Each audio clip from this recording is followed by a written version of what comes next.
এই যে কত ঘুমাবে বলো তো, 5টা বাজে, সেই থেকে নাক থেকে ঘুমিয়ে ওঠ ওঠ ওঠ ওঠ।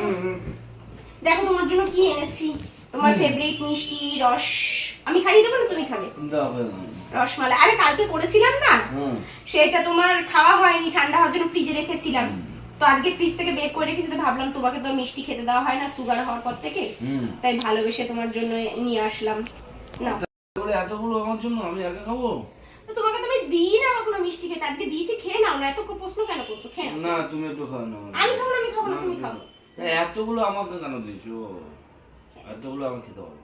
খেয়ে নাও, খেয়ে নাও। না নষ্ট করবো, ফেলে দেবো? খেয়ে নাও। কেন? আরে আর বলো না, ওই পাশের বাড়ি ওই বৌদিদের বাড়ি বিড়ালটা আছে না, কালো বিড়ালটা, হ্যাঁ সবসময় আমাদের বাড়ি থাকে। হ্যাঁ মিনি, সবসময় আমাদের বাড়ি থাকে। আর বলো না, এটাকে বের করে ফ্রিজ থেকে খাওয়া বলে, আর এটাতে মুখ দিয়ে দিয়েছে।